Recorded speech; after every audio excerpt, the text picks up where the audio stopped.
Hello and welcome to Dominate the GMAT and your online GMAT video course. My name is Brett Etheridge and I'm really looking forward to working with you to help you get the GMAT score you need to get into the business school of your choice. Whether you're going to be taking the GMAT for the very first time or maybe you've already taken the GMAT and you're looking to improve your score, maybe really hone in on a couple of areas that you need particular help with, no matter what your situation, you've come to the right place. Let me tell you a little bit more about myself so that you know who you're going to be working with. As you can see, a little bit of my experience. I got my undergraduate degree from Duke University. I got a BA in public policy.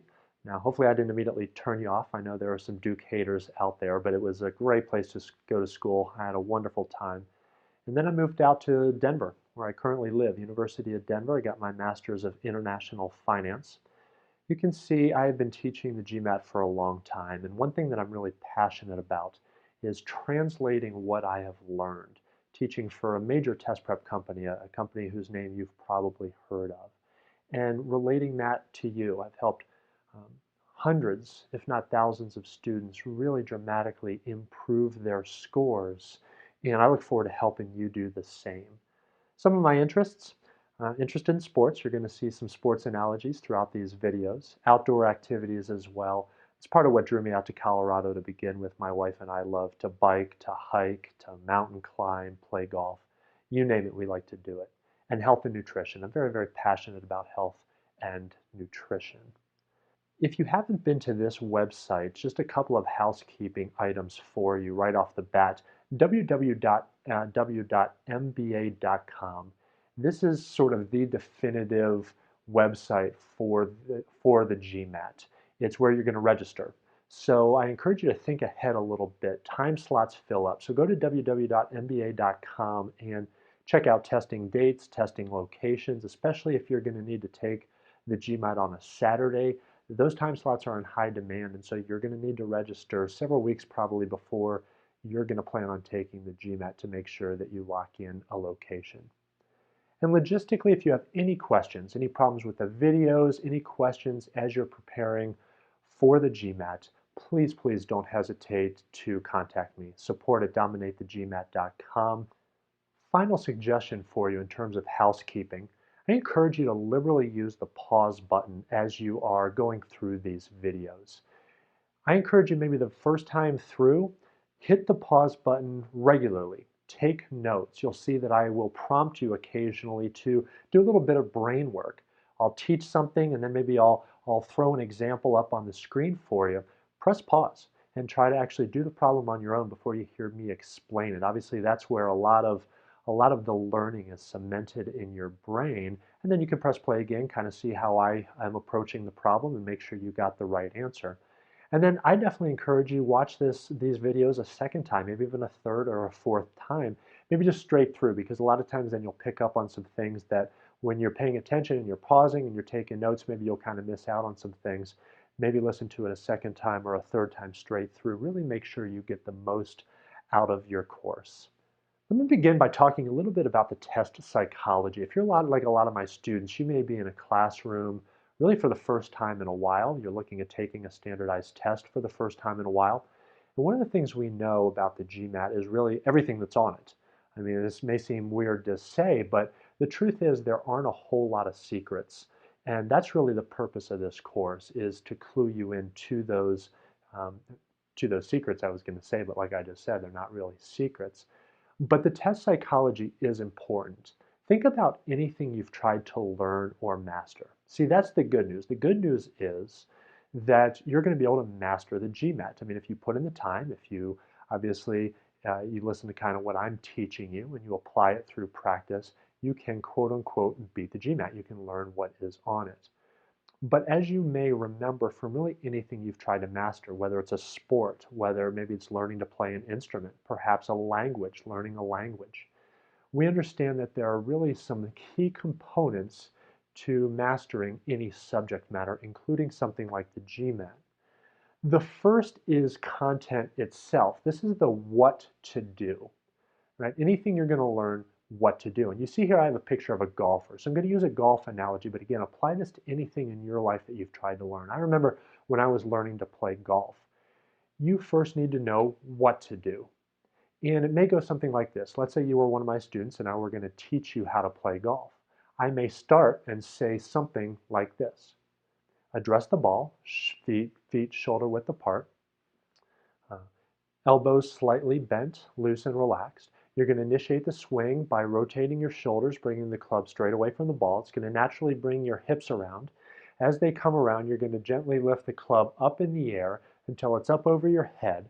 Wait until it creates a parallel line with the ground, at which point you're going to initiate the downswing by rotating your hips through, make clean contact with the ball, watching it all the way, follow through high, etc., etc., etc. And of course, you may be laughing if you've ever learned golf, if you've ever taken a golf lesson, you've probably heard something along those lines.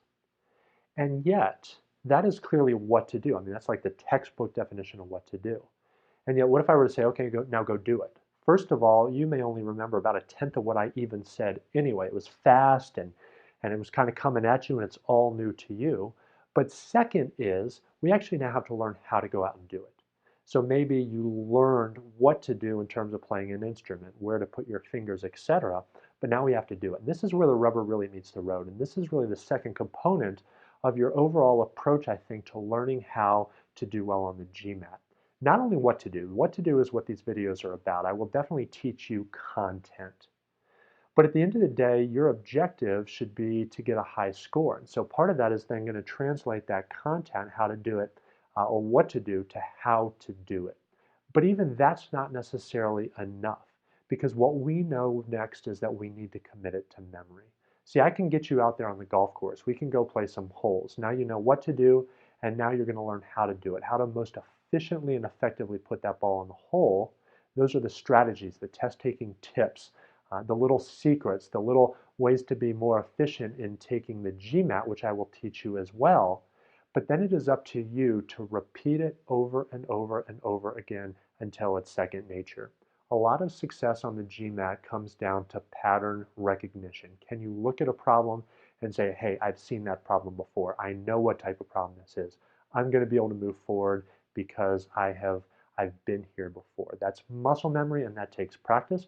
Practice comes from working problems, which does bring me to a few more miscellaneous tips around test psychology. First is to work on your weaknesses. We want to practice, but if you know anything about professional sports or maybe an instrument like I said, it's easy to play to your strengths. It's easy to sit down and play the same piano song that you have memorized and mastered. It's hard to work on a particular scale that maybe is particularly difficult for you. It's a weakness for you, but we know that once you master it, it's going to open up a whole new world of possibilities for you. At the risk of mixing metaphors here. Same thing in sports, and on the GMAT, you're going to want to focus on your weaknesses. And so I really encourage you actually to take a full-length practice test because that's going to help you pinpoint exactly where you may need a little bit of work. You're going to see where some of your strengths and some of your weaknesses lie. Second thing is to apply the techniques that you are learning in these videos to homework problems. Use the worksheets, work through the book, stick with the syllabus provided to you, and make sure to actually apply the techniques when you're doing the homework problem. It's easy to revert back to kind of our default way of doing something, trying to attack a math problem, for example, the way we've always attacked that math problem, maybe the way we were taught to do the algebra back in ninth grade.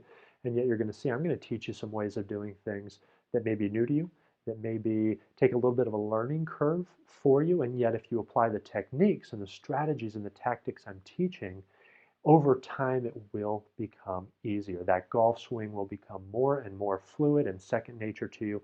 Whereas in the beginning it may be a little rough, a little awkward. Over time with practice, it will get better.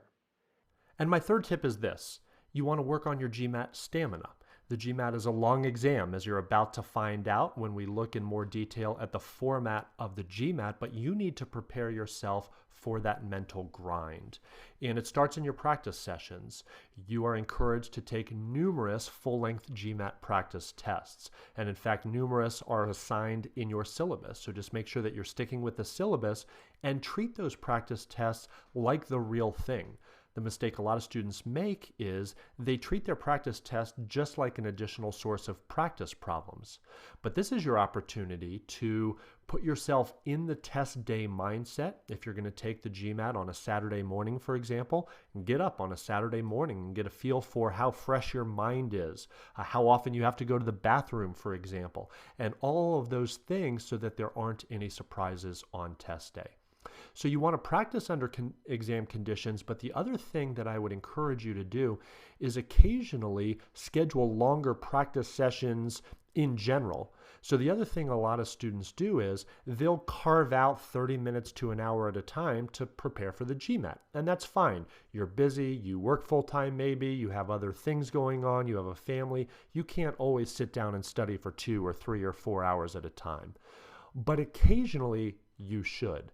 Because on test day, you have to do that. And so if you have trained your brain to only concentrate for 30 minutes to an hour at a time in your study sessions, what do you think is going to happen on test day? After about 30 minutes to an hour, like at the end of your first section, you're going to start to get mentally tired. And so you need to get over that hump. Just like if you were going to be training for a 10K or a 5K or a marathon running, you would need to train your muscles and your lungs and your heart to be able to run that far. And you can do that, but it takes training. Same thing with your brain, same thing with your mind. So definitely plan for that. And back to the practice tests, when you are taking your practice test, don't skip the integrated reasoning and essay sections. You may feel like those scores aren't quite as important, but schools will still see them. You need to get a respectable score on them, even if they're not quite as important as your main 200 to 800 point score. And so don't neglect those sections. Practice writing the essay in 30 minutes, which is easier said than done. Likewise, on the integrated reasoning section, learn how to manage your time effectively there.